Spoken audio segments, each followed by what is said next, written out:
હાલ દેશભરમાં અને ગુજરાતમાં પણ એક સામાન્ય વ્યક્તિ મૂંઝવણમાં છે. અનેક એવા નિર્ણયો છેલ્લા થોડા સમયમાં લેવામાં આવ્યા છે કે જેણે ક્યાંક ને ક્યાંક લોકોને અનેક બાબતે વિચારવા માટે મજબૂર કર્યા છે. પરંતુ આ તમામ ચર્ચાઓની વચ્ચે ગુજરાતમાં શું ચાલી રહ્યું છે એની વાત કરીશું. નમસ્કાર, હું છું ઉજ્જવલ અને આપ જોઈ રહ્યા છો નિર્ભય ન્યૂઝ. એક સામાન્ય વ્યક્તિ એ સવારે પોતાની ઓફિસે જાય છે, આખો દિવસ કામ કરે છે અને સાંજે પોતાના પરિવાર સાથે સમય વિતાવતો હોય છે.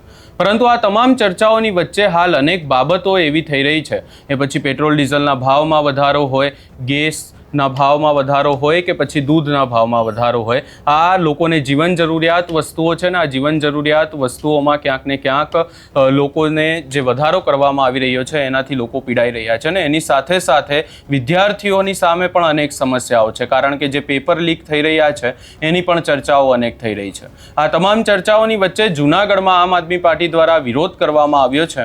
એ વિરોધના જે દ્રશ્યો સામે આવ્યા અને નેતાઓ શું કહી રહ્યા છે એ પણ સાંભળી લઈએ.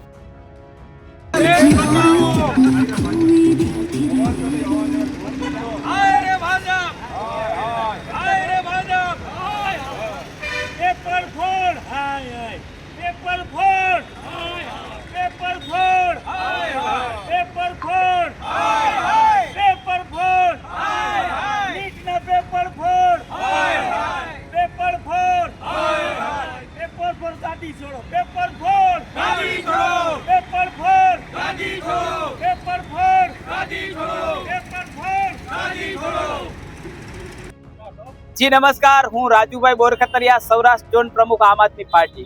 આજે અમે એક જે નીટનું પેપર જે રદ થયું છે અને લાખો વિદ્યાર્થીના જે ભવિષ્ય સાથે ભારતીય જનતા પાર્ટીના અમુક ગદ્દાર અને જે લુખા લફંગા અને ગદ્દાર માણસો છે એણે જે ખેલ પાડ્યો છે એના માટે આજે અમે મેદાને આવ્યા છે. અમે આજે ગ્રાઉન્ડ ઉપર ઉતર્યા છે, રોડ ઉપર ઉતર્યા છે. ત્યારે અમારા માનનીય પ્રમુખભાઈ હરેશભાઈ સાવલિયા, અશોકભાઈ ઘોષિયા, અમારા જિલ્લા પંચાયતના ચૂંટાયેલા સભ્ય દિનેશભાઈ રૂપારેલિયા, જયસુખભાઈ પાઘડાર, અમારા ભાઈ સાગરભાઈ ગજેરા, હિતેશભાઈ તાલુકા પંચાયતના સભ્ય ગજેરા, ગોવિંદભાઈ ઢોલરિયા, મહેશભાઈ બલદાણિયા અને અમારા ભાઈ જિલ્લા પંચાયત વડાલના ચૂંટાયેલા સભ્ય અમારા ભાઈ ચંદુભાઈ ચાવડા, આ તમામ ટીમ સાથે અમારા લોકસભાના ઇન્ચાર્જ ભાઈ પ્રવીણભાઈ, આ તમામ ટીમ સાથે અમે આજે એક પ્રોટેસ્ટ સાથે જનતાની સામે અમે વાત રજૂ કરવા આવ્યા છે કે જે લાખો વિદ્યાર્થીના ભવિષ્ય સાથે છેડા કરનાર ભારતીય જનતા પાર્ટી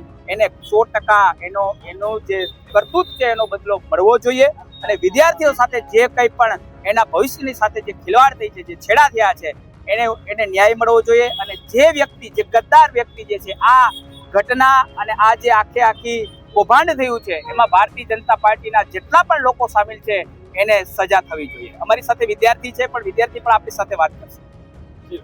અમે 3 મેના દિવસે પેપર આપ્યું હતું. ત્યારબાદ જે પેપર લીક થવાની ઘટના અમને ખબર પડતા અમે અત્યારે ન્યાય માંગવા ઉતર્યા છીએ રોડ ઉપર, જેથી અમને ન્યાય મળે અને જેને આ કૌભાંડ કર્યું છે તેને સજા મળે એવી અમારી કડકમાં કડક સજા મળે એવી અમારી માંગ છે. ના બરોબર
અહીંયા ખાસ કરીને આ વિરોધ કરવામાં આવ્યો છે વિદ્યાર્થીઓ માટે, જે નીટની પેપરની પરીક્ષા અને ખાસ કરીને એની સાથે સાથે જે ટેટ ટાટની પરીક્ષાઓ હોય છે, અનેક પેપર લીક થઈ રહ્યા છે, એના કારણે અનેક સમસ્યાઓ ઊભી થઈ રહી છે.